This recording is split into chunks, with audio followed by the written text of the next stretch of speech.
For 16 years, Viktor Orban was seen as an undefeatable godfather of modern populism. He was an inspiration to people like Vučić or Donald Trump. But in 2026, a man named Peter Magyar came and changed the game forever. Whether you are from Europe, from US, or Latin America, here are 8 lessons from Magyar's victory that anti-populist leaders around the world need to learn. As a Hungarian, I have followed his campaign quite closely, but I'm also up to date on world politics in general. I found that his success is down to a mix of the following things. 1. Don't become an anti-Orban, become a better one. Populist politicians are elected for a reason. They are offering solutions that people want. They represent a large number of people. A lot of people feel like that is the best solution for problems that they face. Now, what politicians on the opposition often do is that they say the exact opposite of what the current leader is saying, and that will for sure get you some popularity, but you'd never win elections this way. The Hungarian opposition, before Peter Magyar, has lost 3 elections by doing exactly that.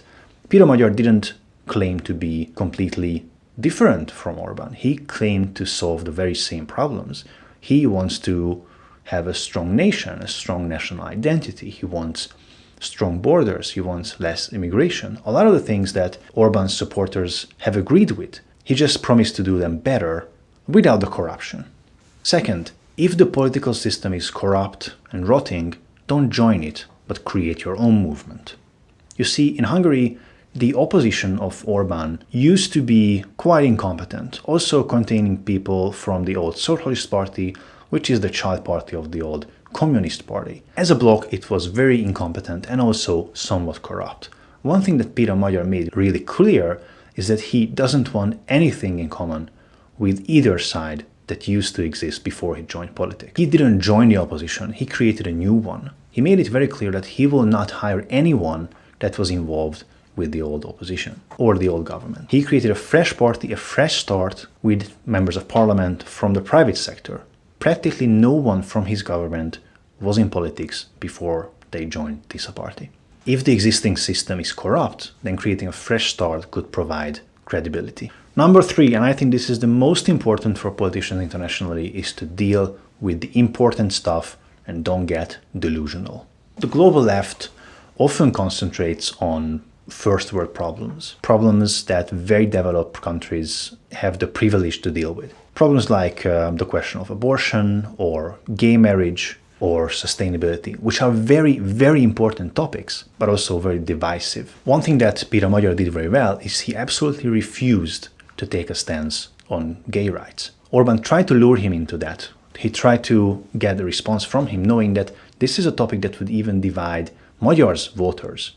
But he did not do that. He refused to take a stance, saying that there are more pressing problems that they have to work with, and that the people should decide on topics that are divisive as that is. You see, in today's world, people are worried about not being able to afford food or healthcare, or not being able to put gas in their tanks, or being involved in a war. If you're not telling them that you're going to provide safety and solve those fundamental problems first, then they don't care about other topics. You can't have a grown-up discussion about the methane footprint of cheeseburgers with a person that can't afford to put gas in their tank. And in between solving those topics, then yes, 100% deal with the important stuff like water rights and gay rights and global warming and all of that. These are very, very important topics, but you have to provide the basics first. The next one, speak simply so people can understand. You see, a lot of politicians are smart people. Well, not all of them, but a lot of them have PhDs and a lot of them are lawyers. So they're used to talking to smart people, and you can talk to smart people in long sentences and with complicated grammatical structures. But not everybody is like that. You cannot win elections this way.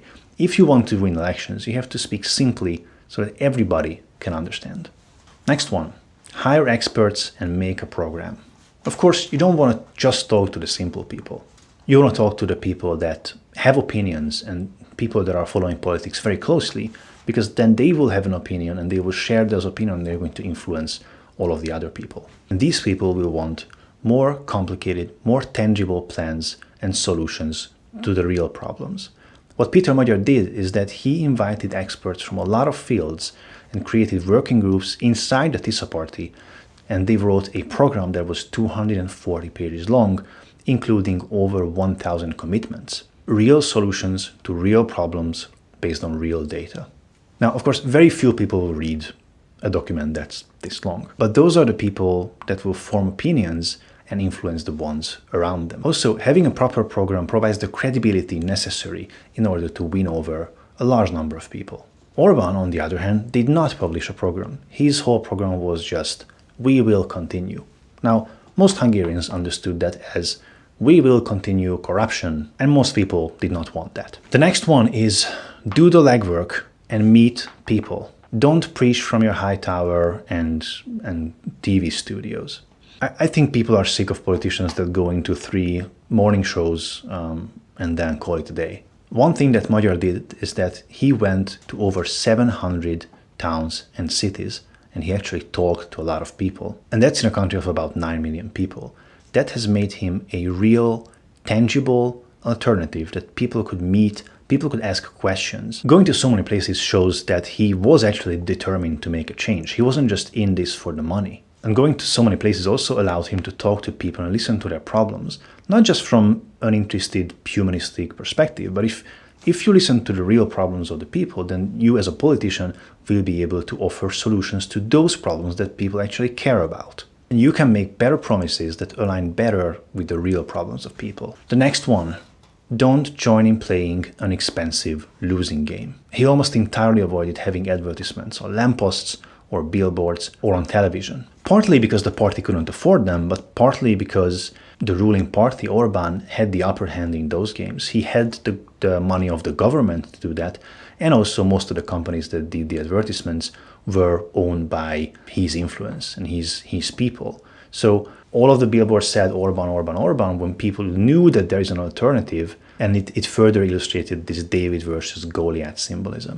This also provided a stark contrast between him and the candidate of the old socialist post-communist party, DK, who had more advertisements than voters in a lot of places. And the last one is radical transparency. In the height of the campaign, Peter Magyar has streamed almost everything, every speech that he had and he did. So people could follow, people could see how many people attend. At one point, he decided that he will walk to Transylvania.